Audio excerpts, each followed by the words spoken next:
Hola, ¿qué tal? Soy el doctor Luis Alberto Salazar. Voy a impartirles el módulo 1 de este diplomado que corresponde al tema de introducción e importancia de la investigación. Cuando se les pregunta a las personas qué tienen en mente que hace un investigador, la respuesta de muchos de ellos está ejemplificada en esta imagen. Las personas mencionan que el investigador es un agente sumamente inteligente, pero puede ser también potencialmente peligrosa por la capacidad creativa que tiene. La ciencia no siempre está enfocada en el desarrollo de armas de destrucción masiva. Se encarga también de hacernos la vida mucho más fácil, ¿sí? Nuestra vida cotidiana y de la resolución de problemas. Esto lo vemos a partir del desarrollo de antibióticos como la penicilina, también el desarrollo de pruebas que inicialmente utilizaron tecnología de la división del átomo, ¿sí? Para poder identificar hormonas y que ahora son sustituidas por sustancias inocuas y que nos sirven para la identificación de enfermedades infecciosas de manera rápida, segura y sobre todo económica. Además, la investigación ha servido para el desarrollo de fertilizantes, ¿sí? Para la miniaturización de la electrónica y el uso masivo de aparatos electrónicos. No podríamos entender tampoco el hacer frente a una pandemia como la de COVID-19 sin el uso de la PCR, tampoco la biología del desarrollo a partir de los procesos de inseminación artificial, el uso de cirugía refractiva gracias al uso de láseres, la utilización de alimentos transgénicos, el desarrollo de antirretrovirales y el desarrollo de nuevas vacunas como la que actualmente existe para SARS-CoV-2. Lo que sí es que frecuentemente se confunde a la ciencia con la tecnología, es decir, pensamos que son sinónimos y no necesariamente es así. La tecnología, como consecuencia, espera de ella resultados, o las personas esperan de ella, de la ciencia, resultados inmediatos, ¿sí? Y no necesariamente esto ocurre. Puede haber investigación, desarrollo científico, pero no siempre va a haber tecnología capaz de resolver los problemas de manera rápida. Me voy a estar refiriendo frecuentemente a la ciencia como actividad, es decir, como investigación, ¿sí? Y esto va a tener una aplicación y va a estar enfocada al mejoramiento de nuestro medio natural y artificial, ¿sí?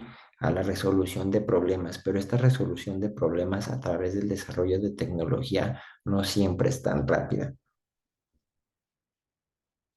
Pero, ¿desde cuándo existe la profesión científica? Bueno, se menciona a Max Weber, un sociólogo, como el fundador de la profesión científica. Max Weber en 1919 pronuncia un discurso en Múnich que titula La ciencia como profesión. Ahí Max Weber constata las características de la profesión científica. Habla acerca, por ejemplo, del proceso de especialización que es inherente y que, bueno, ya era 1919 y ahora no podríamos entender el desarrollo científico sin la especialización. Entonces, al hablar de estas características de la profesión científica, a Max Weber se le atribuye como fundador, ¿sí? Como fundador como tal de esta profesión científica. Pero también Max Weber menciona ciertos problemas o ciertas vicisitudes que conlleva la profesión científica. Sobre todo esto que les menciono aquí en rojo, que es la precariedad económica y la inseguridad laboral, que actualmente, pues que parece que este problema no se ha resuelto. Ujú. Y también Max Weber menciona algo importantísimo en la profesión científica. Menciona que, bueno, y como tal, que la ciencia no debe de intervenir en la moral, ¿no? En la moral de las personas, que debe de ser guiada por la razón y que las personas que se encargan de los procesos formativos de la profesión científica nunca deben de estar relacionados con el adoctrinamiento de ningún tipo. Es decir, nos está hablando de que debemos de ser objetivos. También Max Weber menciona algo que es determinante, que es el que el progreso científico va a ser parte importante del proceso de racionalización. Nosotros como humanos, como especie, no vamos a ser, ¿no? Espectadores de lo que nos ocurra, de algún fenómeno natural, sino que podemos intervenir y podemos modificar nuestro medio. Pero, ¿qué es lo que acelera este proceso de creación de la profesión científica? Lo van a acelerar, por supuesto, problemas que se tienen que resolver. Y cuando ocurre un conflicto, los problemas aumentan. ¿Y qué tipo de conflicto? Pues sobre todo los conflictos bélicos. Ujú. Los conflictos bélicos van a acelerar la profesión científica. Específicamente, esto ocurrió en la Segunda Guerra Mundial. Aquí se dieron cuenta los países que ganaron, los aliados, que se pueden ganar guerras si hay una ventaja tecnológica, ¿sí? Pero además hay otra ventaja que es el desarrollo de patentes. Es decir, puedo seguir obteniendo dinero. Dejo de ser un país agrícola a convertirme en un país industrializado en el que voy a obtener ganancias de manera permanente por mucho tiempo, por muchos años, vendiéndole las patentes que yo desarrolle. Y algo también que es determinante es la formación de personal altamente capacitado. ¿Por qué? Pues porque uno va a recurrir al mejor en tiempos de crisis. Entonces, esas personas que son las mejores van a estar de mi lado o van a estar a mi servicio cuando yo lo requiera.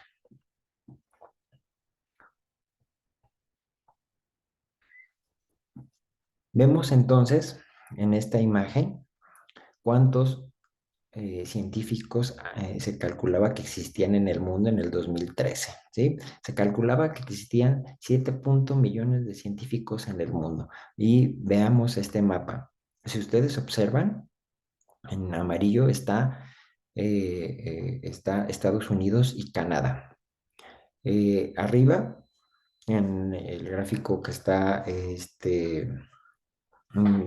el de arriba encontramos que se calculaba son 1.284.000 científicos, ¿sí? Para 2007. Para 2013 eran 1.433.000 solamente en Estados Unidos y Canadá. Pero veamos este contraste. ¿Qué es lo que ocurre en América Latina y el Caribe? Va de 231.000 en 2007 a 288.000 en 2013. Ni siquiera es la mitad de científicos que hay en Estados Unidos o en Canadá. Y veamos en Europa. En Europa van a 2013 2.400.000. ¿Sí? Pero vean la extensión de territorio y de población. Si nosotros comparamos la extensión de territorio y población, 2.400.000, ¿sí? Con todos los países que existen en Europa, comparados con solamente Estados Unidos y Canadá, es es mucho menor.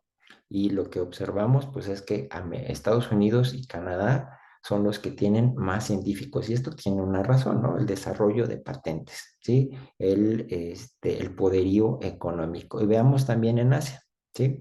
En Asia, igualmente, hay que pensar, aunque mencionan ahí 3.300.000, hay que pensar en el número de población, el número de población y el número de países. Entonces, comparado nuevamente con lo que mencionan en esa imagen que es América del Norte, siempre va a estar prevaleciendo Estados Unidos y Canadá.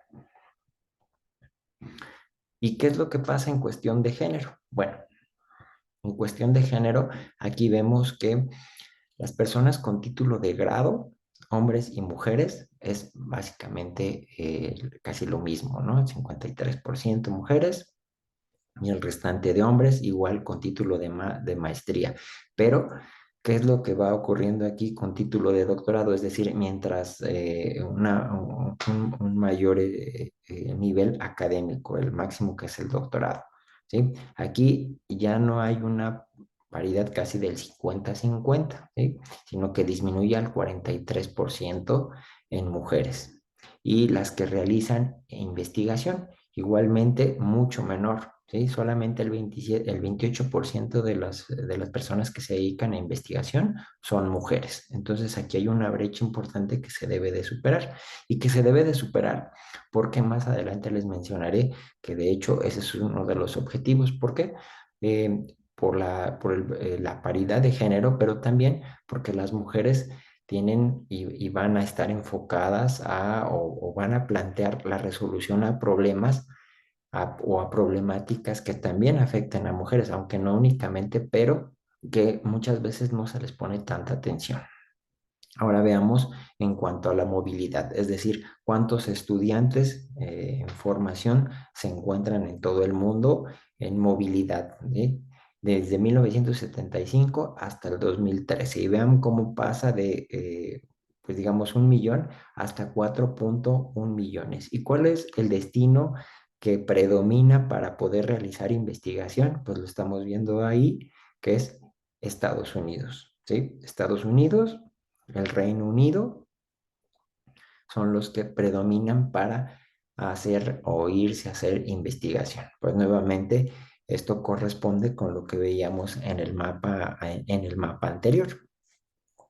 Luego se evaluó también, bueno, se determinó qué es lo que ocurrió con el gasto en investigación y desarrollo, en ciencia, investigación y desarrollo después de la crisis de 2008. ¿Sí? Se pensaba que después de la crisis de 2008 se había disminuido los gastos en investigación y desarrollo, pero vean cómo hay una inversión mayor en investigación y desarrollo después de la crisis del 2008. ¿Sí? Aumenta hacia el 31%, pero este aumento no es necesariamente o no está necesariamente dado por el gobierno, sino por la industria privada. ¿Por qué por la industria privada? Pues recordemos que la industria privada en su mayoría es la que genera patentes.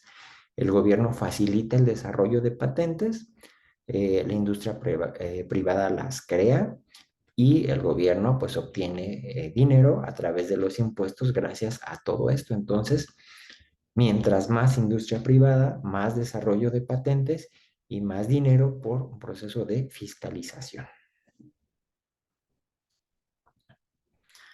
Pero si esto ocurre a nivel mundial, ¿cómo está la percepción en nuestro país de la ciencia? Veamos esta imagen sobre la respetabilidad de profesiones en México. Y estamos observando desde abogados, arquitectos hasta sacerdotes y cómo está la respetabilidad de 2015 a 2017 en calificación. ¿Ok? Vemos la calificación promedio, por ejemplo, de un inventor o un investigador está quedamos en el 2017, en 9 de calificación y 8,7. ¿Ok? Pero vean qué interesante. Un médico, la respetabilidad en 2017 es prácticamente idéntica a la de un investigador. Es decir, las personas consideran igual de respetable a un investigador que a un médico. Luego igualmente veamos lo que seguiría después de un médico en cuanto a respetabilidad, un profesor. Muchos de nosotros como médicos somos además profesores,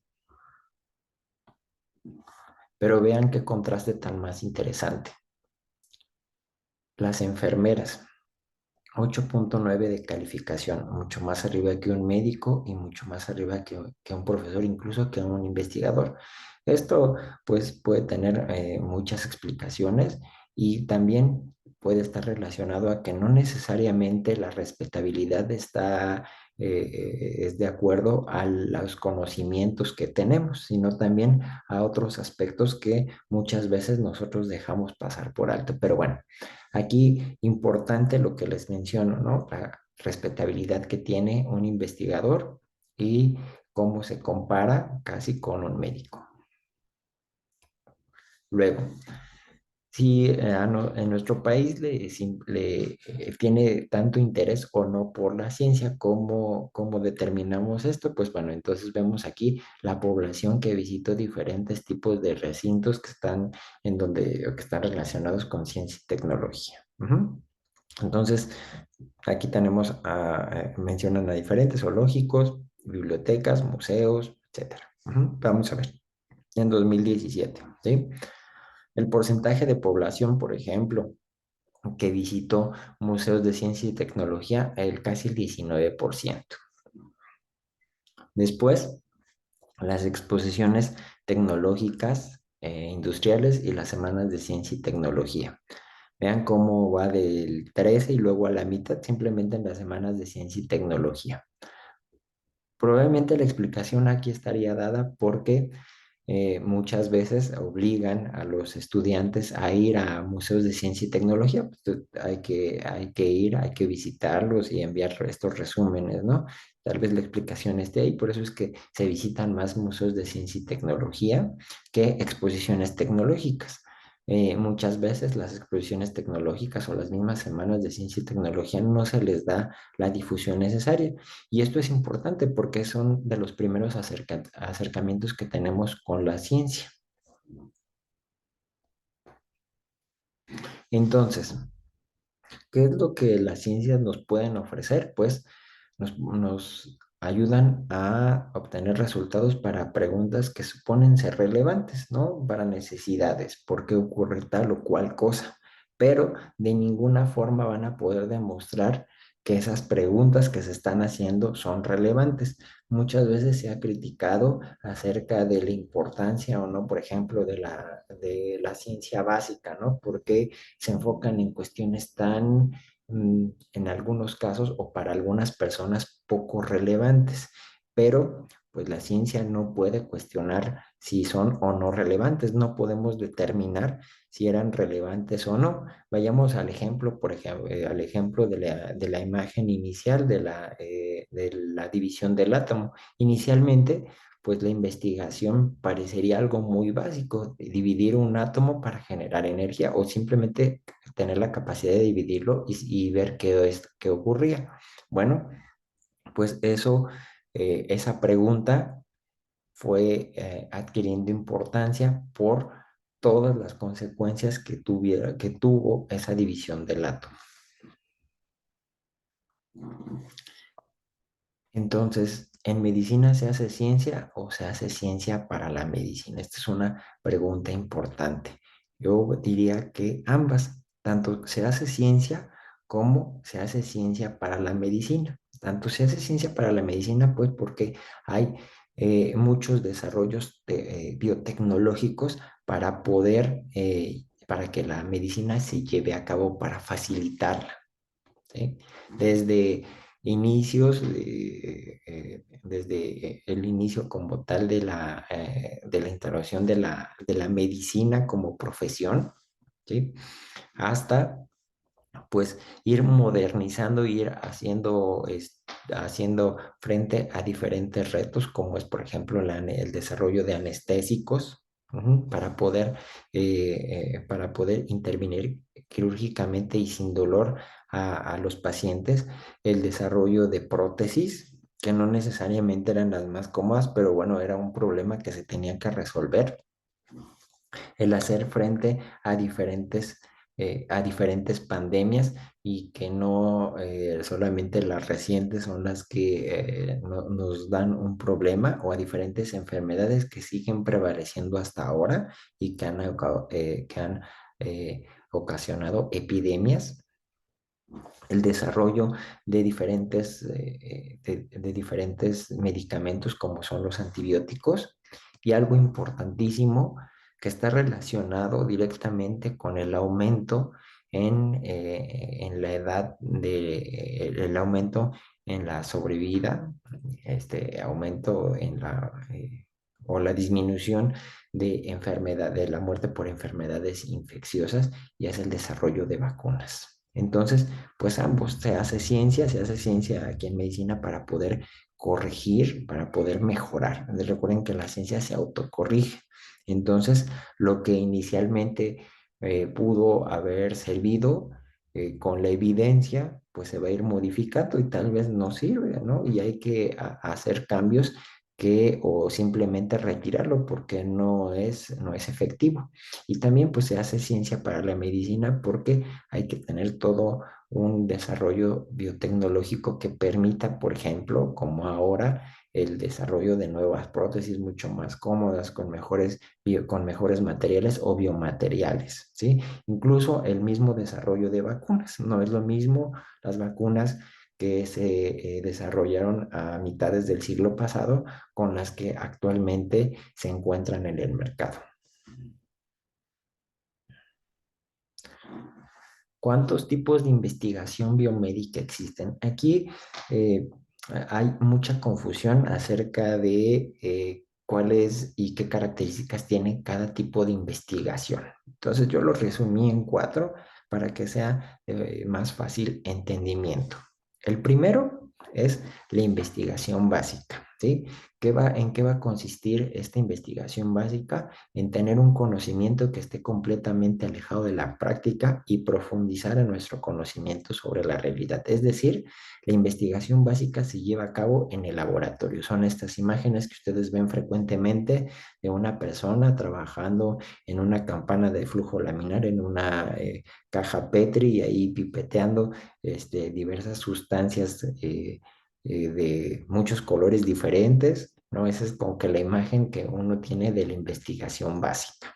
Y muchos desprecian esta investigación básica porque mencionan que se lleva mucho tiempo o que de la aplicabilidad de esta investigación básica, o que incluso muchas veces no tiene aplicabilidad. Pero les voy a mostrar un ejemplo acerca de la importancia de la investigación básica y cómo, conforme va pasando el tiempo, esta investigación básica, en muchos de los casos, no en todos, pero en algunos casos así ocurre, se le da ahora una aplicabilidad en mucho menor tiempo, o se le busca ya una aplicabilidad. Les pongo un artículo que está relacionado con la señalización de un receptor, que son los receptores de TLR en una cepa de ratón determinada, ¿sí? Esto es investigación básica. Entonces, dice ahí, defecto en la señalización de TLR4 en ese tipo de ratones. Bueno, ¿y qué aplicabilidad podría tener un defecto en un receptor en unas cepas de ratón específicas? Bueno, esto está relacionado con el desarrollo de anticuerpos monoclonales terapéuticos. Pero bueno, ¿cómo es que pasa de de estudiar un defecto en un receptor a desarrollo de anticuerpos monoclonales terapéuticos que ahora se utilizan? Bueno, vamos a explicarlo. El problema que existía aquí era determinar si este receptor, que se encuentra en muchas células, tenía un defecto en la traducción de la señal, es decir, en algunas proteínas que no estaban presentes y que por lo tanto la señal no llegaba hacia el núcleo. Y eso consecuentemente tenía un impacto, que era que no se estaban produciendo citocinas proinflamatorias, en particular, ¿cuál?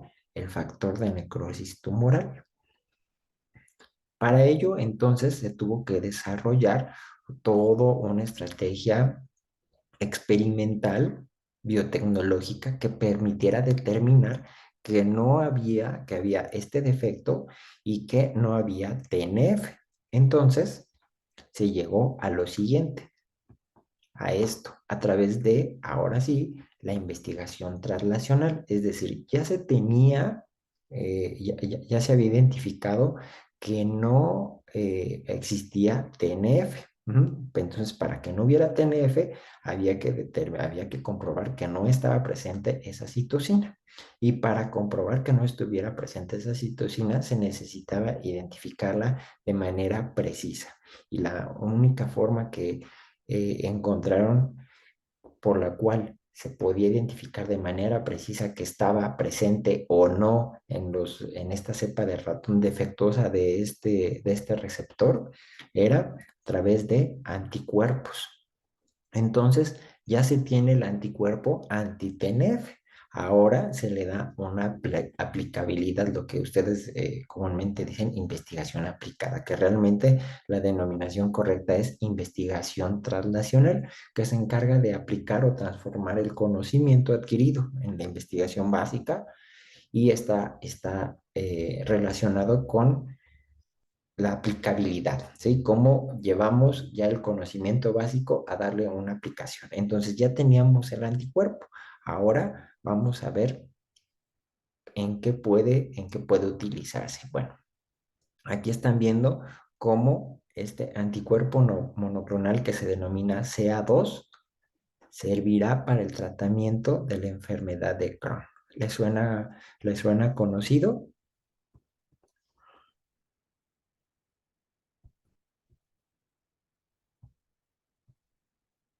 ¿Le suena conocido algo que se denomina infliximab?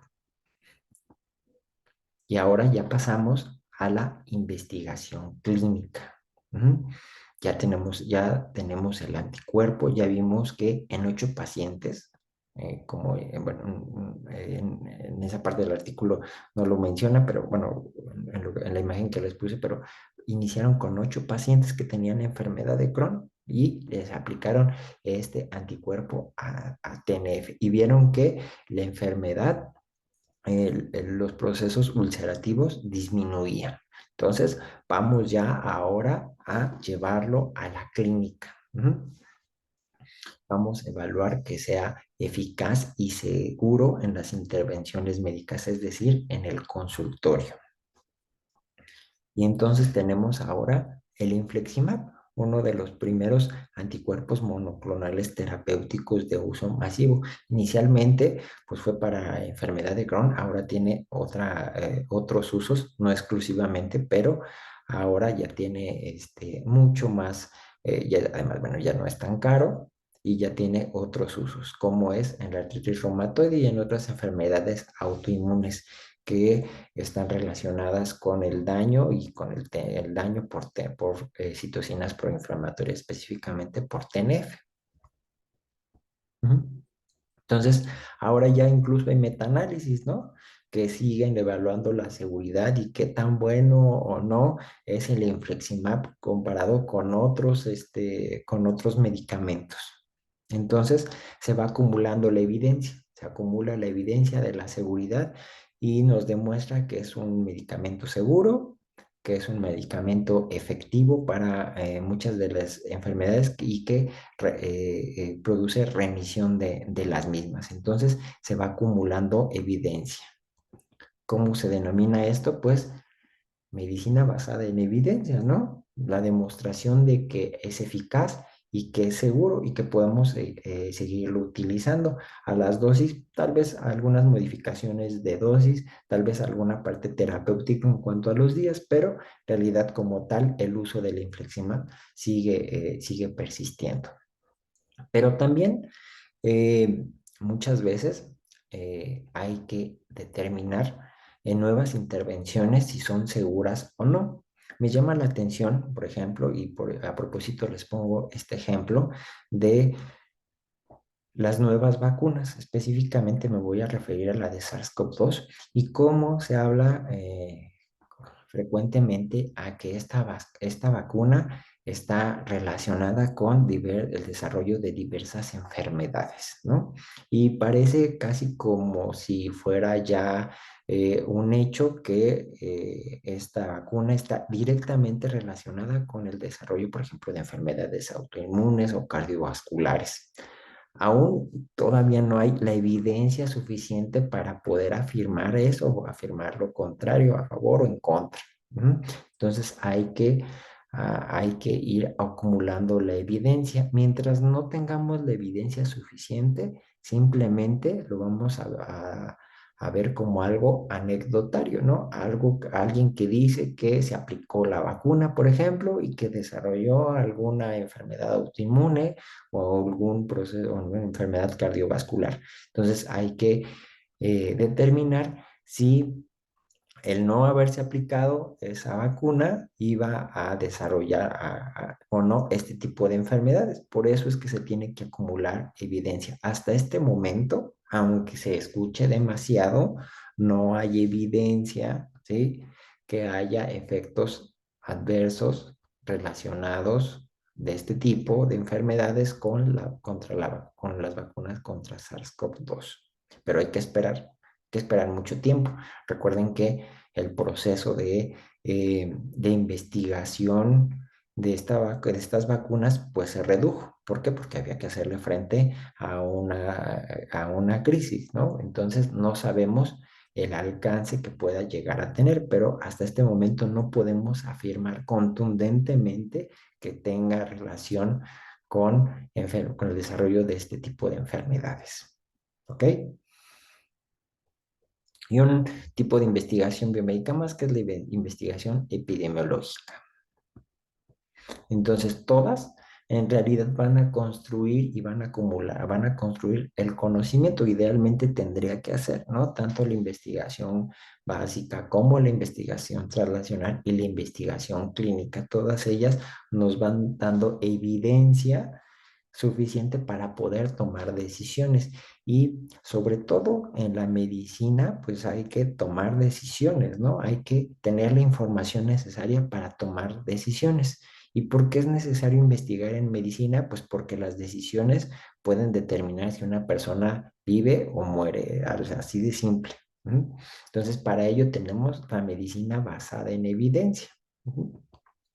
Que es la que tendría que guiar nuestro actuar, ¿no? No todas nuestras intervenciones tendrían que guiarse por la evidencia y no por la sospecha, no por el presentimiento, sino por evidencia acumulada.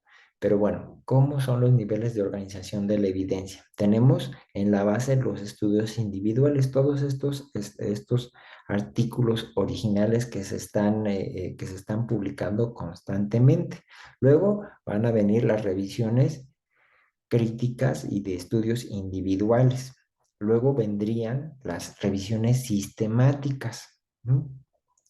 Y gracias a ello se harían las guías de práctica clínica que se van modificando y que sobre todo en medicina tanto se utilizan. Sobre todo, pues, ¿por qué? Porque son estas guías que frecuentemente se están actualizando. ¿Pero por qué se actualizan o cómo se actualizan? Bueno, se van a actualizar gracias a todo lo que les acabo de mencionar que sustenta esta pirámide de los que conforma los niveles de organización de la evidencia. Entonces, tanto es importante la creación de artículos originales, es decir, incluso ustedes los van a ver, los reportes de caso, ¿no? Los estudios de pacientes, la investigación translacional, la investigación clínica, todo eso ayuda a la elaboración de guías de práctica clínica mucho más efectivas y que nos van a ayudar a guiar nuestros tratamientos y a tomar decisiones. Hasta la punta de esta pirámide de los niveles de organización de la evidencia vamos a encontrar los sistemas informáticos de ayuda para la toma de decisiones. ¿Por qué? Porque en esos sistemas informáticos se va a ir vaciando toda la información. Entonces, como se vacía toda la información, lo que hacen estos sistemas informáticos es que nos ayudan, por ejemplo, a tomar la decisión de qué antibiótico dar en qué caso, ¿sí? Porque ya hay evidencia acumulada que dice, bueno, o que menciona, para esta enfermedad infecciosa, el antibiótico más efectivo es el siguiente. Ujú. ¿Cuáles son los pasos para la práctica de la medicina basada en evidencia? Pues por supuesto reconocer primero las necesidades de información que surgen en nuestra práctica cotidiana. y después identificar la evidencia disponible y evaluar críticamente la evidencia en términos de calidad. A ver, aquí es importante mencionar lo siguiente. Muchas veces no nos detenemos a pensar si las intervenciones terapéuticas que nosotros hacemos son las idóneas o no, son las que la medicina basada en evidencia recomienda. Muchas veces pues hacemos lo que siempre se ha hecho y lo que siempre se ha hecho no necesariamente está bien hecho. Además, cuando se busca información, tendemos a sesgarnos a o buscar información a nuestro favor, ¿no? A nuestros dichos para no quedar mal. Entonces, incluso podemos buscar artículos en revistas de bajo impacto comparados con las de alto impacto. O sea, por ejemplo, una de un factor de impacto de 2 comparada con una de 10, pero tal vez la de 2 está a favor de lo que nosotros pensamos y nos sesgamos, aunque no necesariamente eso sea lo mejor para el paciente. Entonces hay que tener mucho cuidado ahí. Y hay otro punto importante, cómo llevar esa aplicabilidad a nuestra práctica clínica. ¿Por qué? Pues por las limitaciones de recursos que tenemos frecuentemente, las limitaciones en cuanto al tipo de medicamento, por ejemplo, a seleccionar una prueba de laboratorio específica o a estudios de imagen, ¿no? A lo mejor piden una resonancia magnética y yo ni siquiera tengo como acceso a un resonador. Entonces hay que también adecuarlo a nuestra práctica cotidiana. Pero todo esto pues va a impactar en nuestra decisión terapéutica, en qué es lo que consideramos que es mejor para el paciente. Entonces, considerar las limitaciones, evaluar la información que existe y a partir de ello tomar una decisión. Algo con lo cual ejemplifico muy bien esto es cuántos de ustedes no han reanimado a un paciente. Este protocolo de reanimación, desde dónde se sitúa cada persona y las funciones que tienen, no ha sido siempre lo mismo, ni siquiera hace 5 años. Entonces todo esto ha ido cambiando, se ha ido modificando. Algunas cosas han permanecido, otras se han corregido u otras se han adicionado por las necesidades que se han identificado. Entonces, ¿a partir de qué es esto? Pues a partir de toda la evidencia acumulada se han tenido que hacer estas modificaciones. Seguramente esto va a cambiar, o sea, tal vez en menos de 5 años, ¿no? O se mantenga. Lo único que nos va a dictar si se mantiene o se modifica es la evidencia.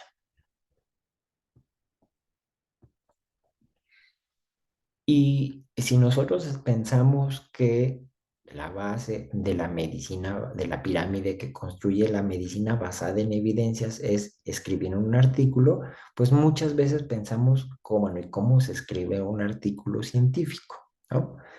Gran parte de nosotros jamás en nuestro proceso formativo de pregrado, incluso hasta de posgrado, es nulo o es deficiente o nulo para poder escribir un artículo científico, ya sea en español o en inglés. Entonces, les pongo esta imagen de que menciona cómo escribir un artículo científico. Pues sí, tener la idea y empezar a escribir, ¿sí? Porque la inspiración no va a llegar sola. Y esto aplica lo mismo para las tesis. Pero el escribir un artículo científico o una tesis tiene ciertas complejidades y desafíos en el proceso, que son los más frecuentes, son los que están viendo aquí, que va desde la falta de dirección, ¿no? De tesis, la falta de, esta dirección incluye la falta de tareas, de determinar las tareas precisas de qué va a hacer quién, ¿no?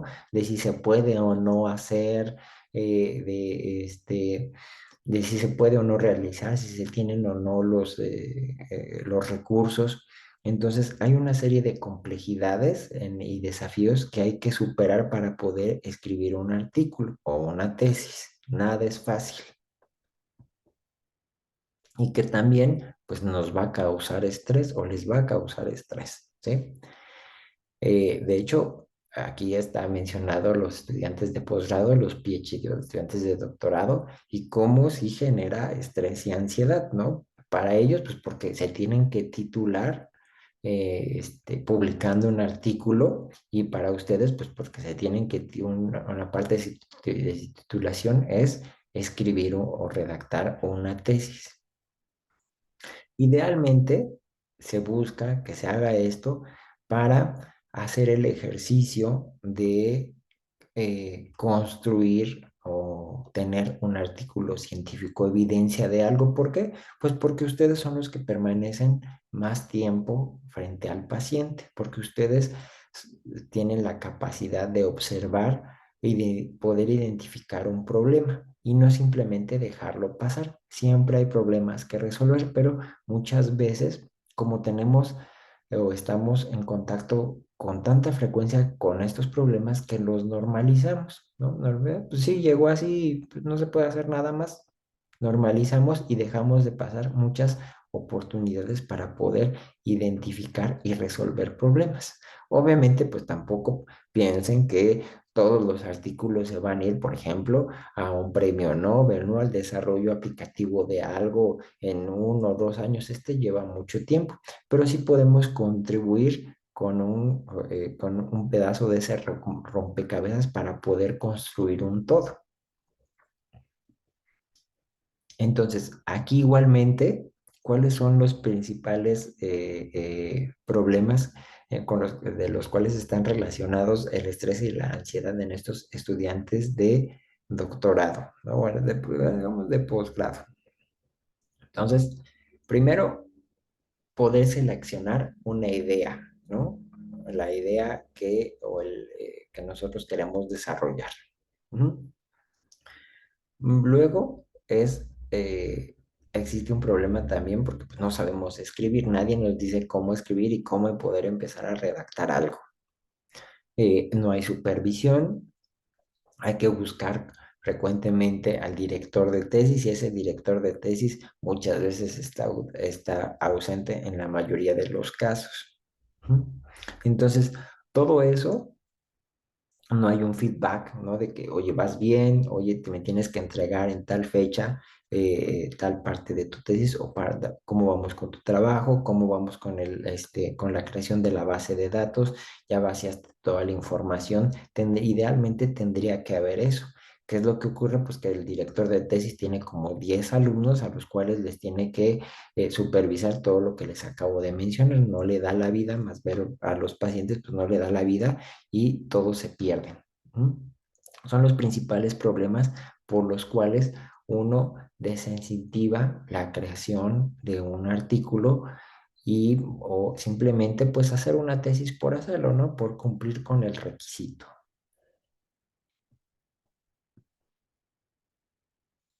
Igualmente vean aquí, ¿no? ¿Cuáles son los principales problemas? Pues son básicamente los mismos. En diferentes estudios son básicamente los mismos, y se traducen a algo que es la falta de supervisión. Entonces, cuando uno le pregunta al estudiante cómo va, pues la imagen de abajo representa muy bien. Oye, ¿sí estás viendo? Sí, sí estoy viendo. Sí, sí, yo tengo todos los resultados. Sí, lo que vi está bien. Oye, ¿cómo van los pacientes? ¿No van muy bien? Todo va muy bien, ¿no?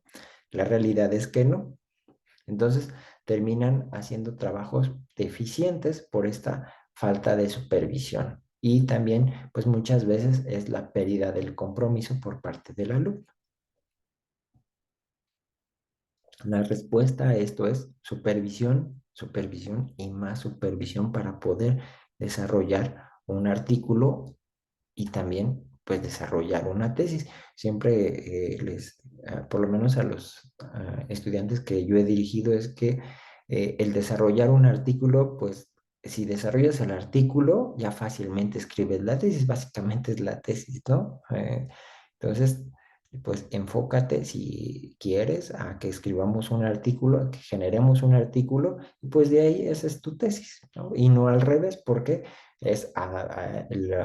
las exigencias es diferente de una tesis a la de un artículo. Un artículo es mucho más exigente porque recuerden que va a ser revisado por pares y una tesis no necesariamente es así. Sí hay supervisores, hay revisores, pero no tan estricto como lo es un artículo.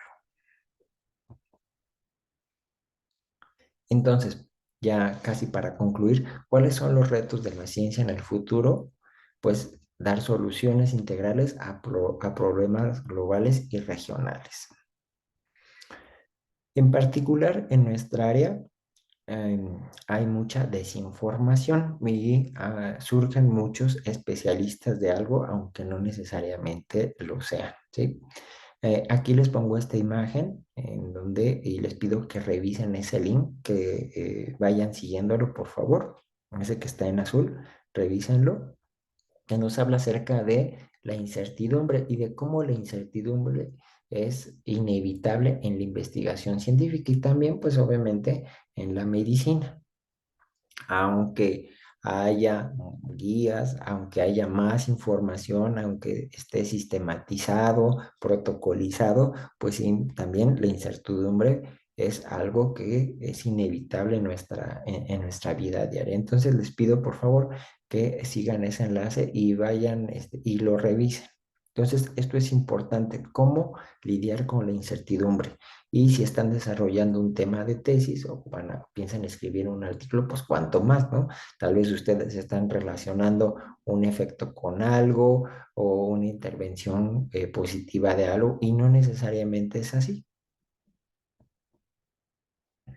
Otro reto que se menciona, pues obviamente está relacionado con el cambio climático y este cambio climático que tiene consecuencias sobre la presencia de diversas enfermedades de tipo infeccioso que nosotros como personal sanitario pues vamos a tener que lidiar. Simplemente lo vemos ahora con el COVID-19. Se piensa que va a haber otras pandemias, otro tipo de enfermedades infecciosas a las cuales nos vamos a tener que enfrentar. Entonces, justamente le tenemos que dar una solución integral, ¿no? Y que pues debe de ser adaptada a nuestros recursos. Se habla además que en América Latina va a haber un déficit de 600,000 profesionales de la salud.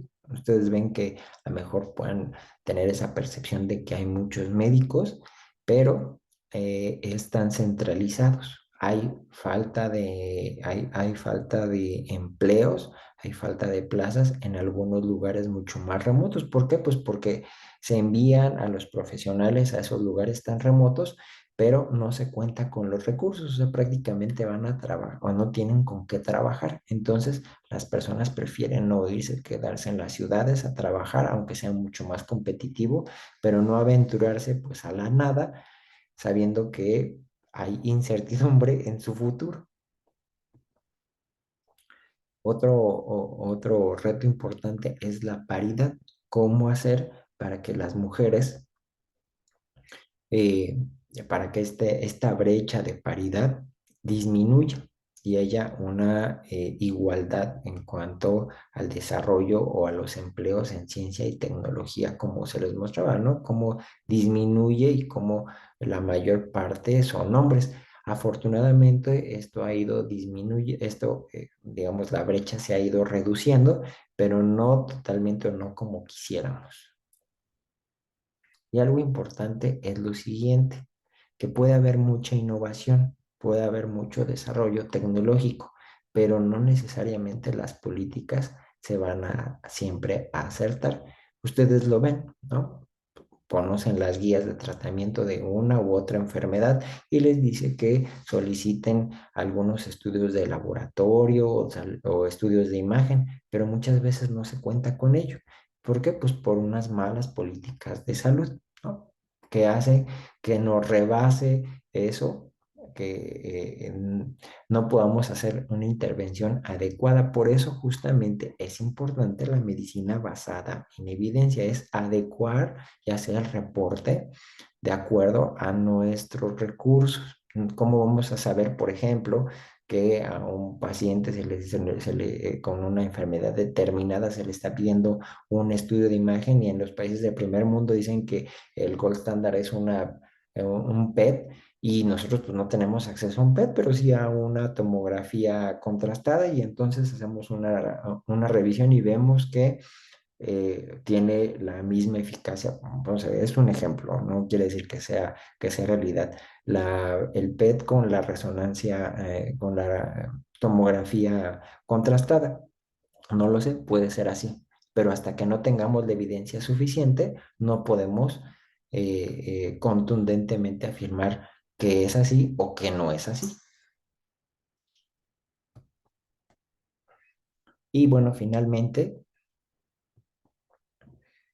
les pido que como ejercicio hagan una pregunta que no tenga respuesta. Entonces, si no tienen adicional a esta pregunta, si no tienen más preguntas, pues es todo de mi parte y gracias por su atención.